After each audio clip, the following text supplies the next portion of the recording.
दोस्तों नमस्कार, कैसे हैं आप सब। दोस्तों जैसा कि आप सभी को पता है कि पटवारी का एग्जाम बहुत ज़्यादा नज़दीक आ चुका है और आने ही वाले हैं दोस्तों। और आपकी तैयारी उम्मीद अच्छी चल रही होगी, कोई भी आपको दिक्कत नहीं होगी। अगर आपको इन सबसे लेकर कोई भी दिक्कत है, पटवारी की तैयारी कैसे करें, क्या करें सर, कौन से सब्जेक्ट को कैसे कवर करें, तो आप बेझिझक होकर हमको कमेंट बॉक्स में कमेंट कर सकते हैं। इसके लिए मैंने आपको डिस्क्रिप्शन में एक नंबर भी दे दिया ग्रुप से ऐड होने के लिए। वहाँ पर आप अपना पूरा नाम और जिले का नाम हमको टाइप करके हमारे ग्रुप से ऐड हो सकते हैं।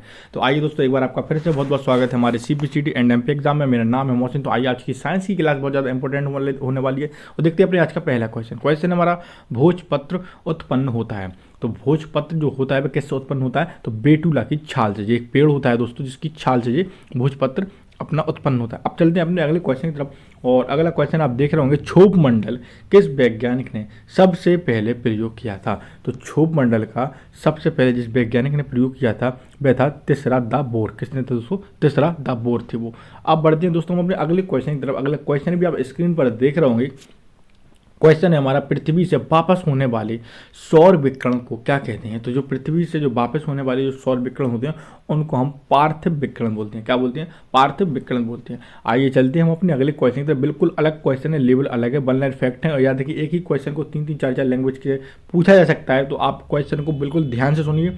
चलते हैं क्वेश्चन की तरफ। क्वेश्चन है हमारा, सूर्य तप पृथ्वी पर किस प्रकार की तरंगों के रूप में पहुंचता है। तो सूर्य तप जो होता है वह पृथ्वी पर लघु तरंगों के रूप में पहुंचता है। कौन सी तरंगों के रूप में पहुंचता है, लघु तरंगों के रूप में पहुंचता है। आइए चलते हैं हम अपने अगले क्वेश्चन की तरफ। अगला क्वेश्चन भी आप स्क्रीन पर देख रहे होंगे, द्वीपों की संख्या सर्वाधिक कहाँ है। एक छोटा सा जीके का फैक्ट का क्वेश्चन आ गया है इसमें। तो द्वीपों की संख्या का सर्वाधिक जो वहाँ पर अधिकतर संख्या है वो हमारा प्रशांत महासागर में। अब बढ़ते हैं हम अपने अगले क्वेश्चन की तरफ। और अगला क्वेश्चन भी आप स्क्रीन पर देख रहे होंगे। क्वेश्चन है, जब सूर्य, चंद्रमा एवं पृथ्वी लगभग एक ही सरल रेखा में स्थित होते हैं तब उस इस स्थिति में क्या कहा जाता है, यानी तब उस स्थिति को क्या कहा जाता है। तो याद रखिए दोस्तों, जब सूर्य, चंद्रमा और पृथ्वी लगभग एक ही सरल रेखा पर स्थित होती हैं उसको बोलते हैं दैनिक ज्वार। क्या बोलते हैं दोस्तों, उसको दैनिक ज्वार बोलते हैं। अब दोस्तों आपको छोटी सी एक इन्फॉर्मेशन देना चाहेंगे कि हमारे CPCT एंड MP एग्जाम के द्वारा आपको बार बार बताया जा रहा है कि 3000 क्वेश्चनों की प्लस PDF एक तैयार की गई है, जो कि आपके पटवारी के लेवल के हिसाब से उसमें क्वेश्चन को इंक्लूड किया गया है। जिसमें 1 लाइन फैक्ट, ऑब्जेक्टिव क्वेश्चन, कुछ थ्योरिकल क्वेश्चन भी हमने इंक्लूड किए हैं। 5 सब्जेक्ट की PDF रहेगी। वे कौन कौन से हैं, हिंदी है, सामान्य विज्ञान है, सामान्य मध्य प्रदेश सामान्य ज्ञान है, कंप्यूटर, और एक और नया आपका जो सब्जेक्ट इसी वर्ष इंक्लूड हुआ है तो वह हमारा सामान्य प्रबंधन यानी जनरल मैनेजमेंट। टोटल 5 सब्जेक्ट की PDF है। हर PDF में आपको 500 प्लस क्वेश्चन मिलेंगे दोस्तों। बहुत ही अमेजिंग PDF है, बहुत से स्टूडेंट खरीद लिए। अगर आप भी इसको परचेस करना चाहते हैं तो मैं आपको एक नंबर बता देता हूँ। इस नंबर पर आप हमको व्हाट्सअप मैसेज कर सकते हैं और PDF लिख सकते हैं 786 940 786 940 71 89। इस नंबर पर आप हमको व्हाट्सअप कर सकते हैं और हमसे PDF परचेस कर सकते हैं। ये नंबर मैंने डिस्क्रिप्शन में भी दे दिया है। अब चलते हैं हम अपने अगले क्वेश्चन की तरफ। अगला क्वेश्चन आप स्क्रीन पर देख रहे होंगे, सर्वाधिक लवणता वाला सागर कौन सा है। तो सर्वाधिक लवणता वाला सागर हमारा वॉन लेक है दोस्तों। कौन सा है, वॉन लेक है। तो चलते हैं अगले क्वेश्चन की तरफ। और अगला क्वेश्चन आप स्क्रीन पर देख रहे होंगे कि किस प्रकार की मृदा का निर्माण रेगिस्तानी या उप रेगिस्तानी जलवायु दिशाओं के अंतर्गत होता है। तो इसका जो राइट आंसर हो जाएगा वह हो जाएगा हमारा एरिडोलोस। क्या हो जाएगा, एरिडोसॉल हो जाएगा। अब दोस्तों एक और क्वेश्चन देख लेते हैं, जल में पनपने वाले पौधे क्या कहलाते हैं। तो जल में पनपने वाले जो पौधे होते हैं, आपने देखा होगा, मान के चलिए कमल का फूल भी होता है तो कीचड़ में होता है, लेकिन वो पानी होता है एक प्रकार का। और जो तालाबों में आपने देखा होगा वो लगे रहते हैं, बिल्कुल उनकी कोई जड़ें नहीं होती हैं, पानी में लगे होती हैं। तो उन पौधों को हम क्या कहते हैं, उन पौधों को हम बोलते हैं हाइड्रोफाइट्स। क्या बोलते हैं, हाइड्रोफाइट्स पौधे बोलते हैं। याद रखिए, मेरी जितनी भी अभी क्लासेस चल रही हैं इनको 1 लाइन फैक्ट है ये क्वेश्चन, और दिया था कि इनको आप लेक्चर के तौर पर सुन, जितना हो सकेगा। अगर आप लेक्चर के तौर पर सुनेंगे तो आपके बहुत सारे डाउट्स और क्वेश्चन क्लियर हो जाएंगे।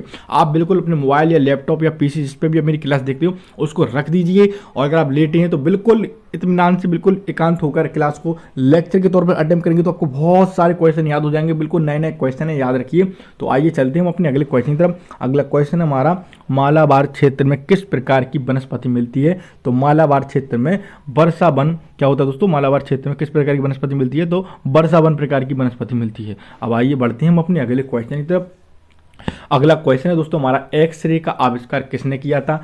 एक्सरे का आविष्कार हमारा रोटसन ने किया था। किसने किया था? रोटसन ने किया था। अब बढ़ते हैं हम अपने अगले क्वेश्चन की तरफ। अगला क्वेश्चन हमारा, प्याज लहसुन में गंध किस तत्व की उपस्थिति के कारण होता है? तो याद रखिए, प्याज लहसुन में जो गंध होती है वह पोटेशियम के कारण आती है। किसके कारण आती है? पोटेशियम के कारण आती है। अब बढ़ते हैं अपने अगले क्वेश्चन की तरफ। आलू किस कुल से संबंधित है? तो आलू सोलेनेसी से संबंधित है। किससे संबंधित है? सोलेनेसी से संबंधित है। अब बढ़ते हैं दोस्तों हम अपने अगले क्वेश्चन की तरफ। अगला क्वेश्चन आप स्क्रीन पर देख रहे होंगे, दालचीनी पेड़ के किस भाग से प्राप्त की जाती है? तो याद रखिए, दालचीनी हमेशा छाल से प्राप्त की जाती है। किससे प्राप्त की जाती है? छाल से प्राप्त की जाती है। अब एक छोटी सी रिक्वेस्ट है दोस्तों आपसे, प्लीज़ अगर आप हमारे चैनल पर नए हैं तो प्लीज़ हमारे चैनल को सब्सक्राइब कीजिए। हमारे चैनल को आप सब्सक्राइब कीजिए, साथ साथ हमारी क्लास को लाइक कीजिए। आपसे बार बार क्लास में रिक्वेस्ट करते हैं, बहुत से स्टूडेंट आते हैं, डेली के व्यूअर्स हैं, देखते भी हैं, लेकिन एक छोटी सा आपसे निवेदन है, छोटा सा ब्रह्म निवेदन है दोस्तों के चैनल पर नए होते हैं तो प्लीज़ प्लीज़ प्लीज़ हमारे चैनल को सब्सक्राइब कीजिए। छोटा सा चैनल जरूर है दोस्तों, आपके लिए ज़्यादा से ज़्यादा अच्छे से अच्छे कंटेंट देने की कोशिश करते हैं। ऐसा नहीं, आपका सपोर्ट भी हमको बहुत ही ज़्यादा मिल रहा है, देखने के लिए हर तरीके से मिल रहा है दोस्तों। तो एक छोटी सी रिक्वेस्ट है कि चैनल पर नए हैं तो बार बार आपसे कह रहा हूँ, हर क्लास में कह रहा हूँ, तो प्लीज़ दोस्तों चैनल को सब्सक्राइब कर दीजिए और बेल आइकन को ऑन कर दीजिए। अब बढ़ते हैं दोस्तों अपने क्वेश्चन की तरफ। क्वेश्चन हमारा, तारपीन का तेल किससे प्राप्त होता है? तो तारपीन का जो तेल होता है दोस्तों, ऑयल होता है, वह ताड़ के वृक्षों से प्राप्त होता है। किससे प्राप्त होता है? तो हमारा तारपीन के वृक्षों से प्राप्त होता है। आइए चलते हैं हम अपने अगले क्वेश्चन की तरफ। इस नदी के प्रारंभ में हवाई जहाज का आविष्कार किसने किया था? याद रखिए, तो राइट्स ब्रदर्स ने किया था। किसने किया था? राइट्स ब्रदर्स ने किया था। आइए चलते हैं हम अपने अगले क्वेश्चन की तरफ। अगला क्वेश्चन भी आप स्क्रीन पर देख रहे होंगे दोस्तों। क्वेश्चन हमारा, दक्षिणी गोलार्ध में स्थित सबसे बड़ा केवला क्षेत्र निम्न में से कौन सा है? तो न्यू कैसल है। कौन है दोस्तों? New castle. आइए चलते हैं अगले क्वेश्चन की तरफ। क्वेश्चन है दोस्तों हमारे, किस प्रकार की जलवायु में पौध चोल का निर्माण होता है? तो भूमध्यरीय सागर प्रकार की जो जलवायु होती है उसमें पौध चोल का निर्माण होता है दोस्तों। आइए अगले क्वेश्चन की तरफ बढ़ते हैं। अगला क्वेश्चन भी आप स्क्रीन पर देख ही होंगे, पेट में भोजन को पचाने के लिए निम्नांकित में से किसकी खास आवश्यकता होती है? तो याद रखिए, किसकी होती है? एंजाइम की होती है। किसकी होती है? एंजाइम की होती है। अगला क्वेश्चन हमारा, कार्बन का सर्वाधिक शुद्ध रूप है? तो हीरा है। कार्बन का सर्वाधिक जो शुद्ध रूप है वह हीरा है दोस्तों। आपको फिर से बताना चाहूँगा कि हमारे चैनल यानी CPCT एंड MP एग्जाम के द्वारा एक PDF तैयार की गई जिसमें 3000 क्वेश्चन इंक्लूड हैं और 5 सब्जेक्ट हैं उसमें। हमारा हिंदी या विज्ञान, सामान्य विज्ञान, हिंदी विज्ञान और सामान्य मध्य प्रदेश का ज्ञान के साथ साथ कंप्यूटर, और एक नया सब्जेक्ट जो आपका इंक्लूड हुआ है उसको बोलते हैं सामान्य प्रबंधन यानी जनरल मैनेजमेंट के। हर क्वेश्चन के 500 क्वेश्चन आपको मिलेंगे। टोटल 3000 प्लस क्वेश्चन है। सब सब्जेक्ट की PDF अलग अलग है। अगर आप परचेस करना चाहते हैं तो नंबर मैंने डिस्क्रिप्शन में भी दे दिया है और नंबर मैं आपको एक बार स्क्रीन पर ही बता देता हूँ, 786 940 71 89। इस नंबर पर आप हमको व्हाट्सअप लिखकर PDF लिख सकते हैं, हम आपको परचेस करने का तरीका बता देंगे। मात्र 39 रुपीज़ यानी 39 रुपये उसकी प्राइस रखी गई है दोस्तों। आइए बढ़ते हैं अपने अगले क्वेश्चन की तरफ। अगला क्वेश्चन, निम्न में से सदिश राशि कौन सी है? तो निम्न में से सदिश राशि हमारी एक बैग है, याद रखिए। अगला क्वेश्चन हमारे, वाहनों से निकलने वाली प्रदूषित गैस मुख्यतः कौन सी? कार्बन मोनोऑक्साइड है। कौन सी है दोस्तों?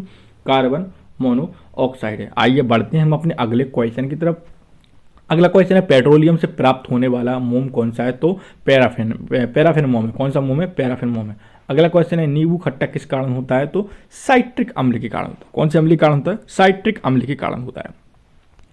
अगले क्वेश्चन की तरफ चलते हैं। अगला क्वेश्चन आप स्क्रीन पर देख रहे होंगे, शराब का निर्माण किस क्रिया के परिणाम स्वरूप होता है? तो किंडमन की दोस्तों। किसके दोस्तों? किंडमन के दोस्तों। याद रखिए, एग्जाम नज़दीक है, जितना हो सके रिवीजन करिए क्योंकि समय अब इतना नहीं है। अगर आपके पास समय है, अगर आप कवर कर सकते हैं तो डीपली पढ़िए, लेकिन मैं अभी आपसे इतना ही कहूँगा, जो आपके पास टेस्ट सीरीज हैं आपने परचेस की हैं, आप कहीं ऑफलाइन कोचिंग जाती हैं तो वहाँ पर भी आप अब रिवीजन करिए। रिवीजन का समय रह गया है और जितना हो सके हर सब्जेक्ट को आप थोड़ा थोड़ा समय देंगे और टारगेट बना के पढ़ेंगे कि आज इस चैप्टर को हमको खत्म करना है या ये चैप्टर हम पूरा करके उठेंगे। ऐसे अगर आप संकल्प लेंगे तो आप जरूर कामयाब होंगे दोस्तों। और इसी पर्पज से भी हमने एक PDF बनाई थी, आपको पता ही होगा कि उसमें हमने बलना इफेक्ट, ऑब्जेक्टिव क्वेश्चन, कुछ थ्योरिकल क्वेश्चन डाले ताकि आपका अच्छा खासा एक रिवीजन हो जाए। चलते हैं क्वेश्चन की तरफ। 1.5 मीटर लंबे व्यक्ति अपनी संपूर्ण प्रतिबिंब देखने के लिए आवश्यक द्रव्यमान की न्यूनतम लंबाई क्या होगी? छोटा सा एक जो क्वेश्चन आ गया है तो इसका आप सॉल्व कर लेना, मैंने बता दिया है 0.75 मीटर। अब बढ़ते हैं अपने अगले क्वेश्चन की तरफ। अगला क्वेश्चन है, पौधे के किस भाग से कॉफी प्राप्त होती है? तो पौधे के बीजों से क्या होता है, जो होता है, जैसे आपसे क्वेश्चन पूछा गया कि पौधे के किस भाग से जो कॉफी प्राप्त होती है, जो कॉफी रहती है तो उस पौधे या पेड़ के बीजों से प्राप्त होती है। आइए देखते हैं अपने अगला क्वेश्चन आप स्क्रीन पर देख रहे होंगे, निम्नलिखित में से किस में प्रोटीन का सबसे अधिक स्रोत पाया जाता है। तो प्रोटीन का सबसे अधिक जो स्रोत पाया जाता है वह सोयाबीन में पाया जाता है। अगला क्वेश्चन हमारा, धान का प्रसिद्ध रोग खैरा रोग किसके कारण होता है। तो विषाणु के कारण होता है। किसके कारण होता है, विषाणु के कारण होता है। इसके बाद अगला क्वेश्चन है, जीव द्रव्य जीवन का भौतिक आधार है, यह किसका कथन था। तो लेमार्क का था। दोस्तों अगर आप अभी तक हमारे व्हाट्सएप ग्रुप से ऐड नहीं हुए हैं तो उसका भी नंबर मैंने डिस्क्रिप्शन में दे दिया है। आप हमको लिख सकते हैं सर ग्रुप में ऐड करने के लिए क्या करना होगा, या आप लिख सकते हैं अपना पूरा नाम और जिले का नाम हमको टाइप करके मैसेज करिए, हम आपको व्हाट्सएप ग्रुप से ऐड कर लेंगे, जहां पर मध्य प्रदेश के हर एक जिले से स्टूडेंट ऐड है। अगर आप भी ऐड होना चाहते हैं वहां पर अपना पूरा नाम और जिले का नाम हमको टाइप कीजिए। दूसरी चीज़, अगर आपने अभी तक हमको इंस्टाग्राम पर फॉलो नहीं किया तो उसका भी लिंक मैंने डिस्क्रिप्शन में दे दिया। वहाँ पर आपको जॉब से रिलेटेड अपडेट, पटवारी से रिलेटेड अपडेट और भी बहुत सारी आपको वहाँ पर अपडेट्स नोटिफिकेशन मिलती रहती है। दोस्तों तो आपने अभी तक अगर इंस्टाग्राम पेज को फॉलो नहीं किया तो उसकी भी लिंक मैंने डिस्क्रिप्शन में डाल दी। अब चलते हैं क्वेश्चन की तरफ। क्वेश्चन हमारा, रेगिस्तान में पैदा होने वाले पौधे कहलाते हैं तो जीरोफाइट्स कहलाते हैं। क्या कहलाते हैं, जीरोफाइट्स कहलाते हैं। अगला क्वेश्चन हमारा, सूर्य की ऊष्मा पृथ्वी पर निम्नलिखित में से किस प्रकार के संचार के माध्यम से आती है। तो विकिरण के माध्यम से आती है। किसके माध्यम से आती है, विकिरण के माध्यम से आती है। अगला क्वेश्चन हमारा, माइक्रोफोन का आविष्कार किसे माना जाता है। तो माइक्रोफोन का आविष्कारक ग्राहम बेल को माना जाता है। किसको माना जाता है, ग्राहम बेल को माना जाता है। दोस्तों अब चलते हैं हम अपने अगले क्वेश्चन की तरफ। अगला क्वेश्चन है, नैनोमीटर के द्वारा किसकी माप की जाती है। तो नैनोमीटर के द्वारा गैसों की दाब की माप की जाती है। किसकी माप की जाती है, गैसों की दाब की माप की जाती है। अब अगला क्वेश्चन है, निम्नलिखित में से शुद्ध तत्व कौन सा है। तो सोडियम एक हमारा शुद्ध तत्व है। 4 ऑब्जेक्ट भी आप लिखे होते डायरेक्ट, मैंने यहाँ पर आपको आंसर बता दिया। अगला क्वेश्चन हमारा, सूर्य की किरणों की तीव्रता मापने वाले उपकरण को क्या कहते हैं। तो एक्टोमीटर कहते हैं। क्या कहते हैं, एक्टोमीटर कहते हैं। अब बढ़ते हैं अगले क्वेश्चन की तरफ। हाइड्रोजन का अवशोषण करने वाली धातु कौन सी है। तो हाइड्रोजन का जो शोषण करने वाली जो धातु है उसका नाम है पैलेडियम। क्या नाम है, पैलेडियम। अब बढ़ते हैं अगले क्वेश्चन तक। अगला क्वेश्चन है, क्यूरी निम्नलिखित में से किसकी इकाई का नाम है। तो क्यूरी हमारा रेडियो एक्टिव धारिता की इकाई का नाम है। दोस्तों क्या नाम है, रेडियो एक्टिव धारिता की इकाई का नाम है हमारा क्यूरी। चलते हैं अपने अगले क्वेश्चन की तरफ। अगला क्वेश्चन हमारा, वायु में थोड़ी देर रखने पर किसी धातु के ऊपर के रंग के बेसिक कार्बोनेट की परत जम जाती है, वह धातु कौन सी होती है। तो ताम्र होती है। कौन सी होती है, ताम्र होती है। याद रखिए, इंपॉर्टेंट क्वेश्चन है, अच्छा क्वेश्चन है। तो दोस्तों इसी के साथ दोस्तों हमारी क्लास पूरी होती है और उम्मीद है क्लास आपको पसंद आएगी। कल हम एक और नए कंटेंट के साथ, एक और नए क्लास के साथ आपके साथ मिलेंगे और तैयारी आप रेगुलर करते रहना। उम्मीद है और ये क्लास आपको पसंद आई होगी। तो अगली क्लास के लिए जब तक के लिए दोस्तों, जय हिंद, जय भारत।